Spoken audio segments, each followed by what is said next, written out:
Hi guys, আসসালামু আলাইকুম। It's me Roshni. Welcome to our another new blog. কেমন আছেন আপনারা সবাই? আশা করি সবাই অনেক ভালো আছেন। আল্লাহর রহমতে আমরা অনেক ভালো আছি। আজকে আপনাদের সাথে শেয়ার করব টক ঝাল মিষ্টি খুব মজার একটা কাঁচা আমের আচারের রেসিপি। আমি কিভাবে আচার বানালাম আর আচার বানাতে কি কি লাগলো তাই নিয়ে থাকছে আজকের ভিডিও। সো না টেনে পুরো ভিডিওটি দেখুন। আই হোপ আপনাদের সবার অনেক ভালো লাগবে।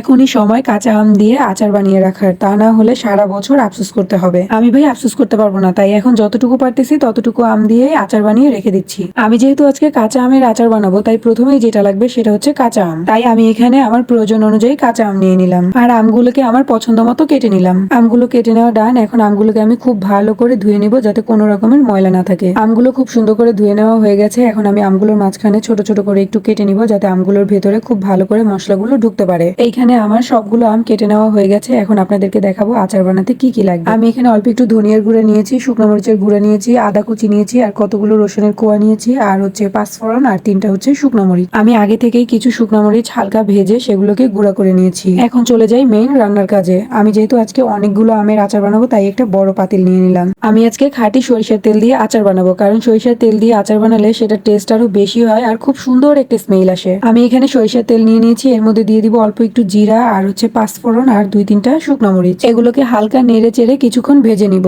হালকা ভেজে নেওয়া হয়ে গেলে আমি এর ভেতরে দিয়ে দিব কাসুন্দি। আপনারা চাইলে এখানে সরিষা বাটা ব্যবহার করতে পারেন, তবে আমার মনে হয় আচারের ভেতরে কাসুন্দি ব্যবহার করলে আচারের টেস্ট আরো বেশি হয়। তারপর দিয়ে দিব কিছু রসুনের কোয়া, এক চা চামচ আদা কুচি, আর দিয়ে দিব খেজুরের গুড়। আচারের ভিতরে খেজুরের গুড় ব্যবহার করলে তার স্বাদ কিন্তু আরো বেড়ে যায়। চাইলে কিন্তু ট্রাই করে দেখতে পারেন। তবে আমি এখানে শুধু গুড়ি ব্যবহার করব না, এখানে আমি চিনিও ব্যবহার করব। তারপর সবকিছু ভালো করে নেড়ে চেড়ে কিছুক্ষণ ভেজে নিব। আমি যেহেতু এখানে একসাথে অনেক আচার বানাচ্ছি আর এই আচারটা আমি অনেক দিন রেখে খাবো, তাই আমি এখানে ভিনেগার ব্যবহার করছি। কারণ আচারে ভিনেগার ব্যবহার করলে কোনো রকম রোদে শুকানোর ঝামেলা ছাড়াই অনেক দিন রেখে খাওয়া যায়। এখন কেটে রাখা আমগুলোকে এই মশলার ভিতরে দিয়ে দিব। তবে এই কাজটা খুব সাবধানে করতে হবে, তা না হলে হাতে তেল ছিটে আসতে পারে। আমগুলো দেওয়া হয়ে গেলে ভালো করে নেড়ে চেড়ে মশলার সাথে আমগুলোকে মিশিয়ে নিতে হবে। এখন দিয়ে দিব এক চামচ হলুদের গুঁড়া, এক চামচ শুকনো মরিচের গুঁড়া, আর অল্প পরিমাণে বিট লবণ। এখন আবার সবকিছুকে একসাথে ভালো করে নেড়ে চেড়ে মিশিয়ে দেন হচ্ছে ঢাকনা দিয়ে দিব, যাতে খুব তাড়াতাড়ি আচারটা রেডি হয়ে যায় আর আমি খুব তাড়াতাড়ি খেতে পারি। তবে মজার বিষয় হলো আমি লবণ দিতে একদমই ভুলে গেছি, তাই লাস্টে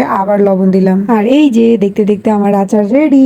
জাস্ট দেখেন কালারটা কত লোভনীয় হয়েছে। দেখতে যেমন সুন্দর হয়েছে, খেতে কিন্তু তার থেকেও বেশি মজা হয়েছে। এই আচারটা দিয়ে খিচুড়ি আর আচারের তেলটা দিয়ে মুড়ি মাখা খেতে কেমন লাগবে জাস্ট একটু ভাবেন। কি আপনার মুখে পানি চলে আসছে, তাই না? যাই হোক, আমার আজকের ব্লগটা এই পর্যন্তই। দেখা হবে অন্য কোনো ব্লগে। ততক্ষণ পর্যন্ত ভালো থাকবেন, সুস্থ থাকবেন, আর আমাদের জন্য বেশি বেশি দোয়া করবেন। আল্লাহ হাফেজ। ও আরেকটা কথা, আমার ভিডিওটা যদি ভালো লাগে তাহলে অবশ্যই একটা লাইক দিয়ে আমার ইউটিউব চ্যানেলটাকে সাবস্ক্রাইব করে দিবেন। Tata, bye bye.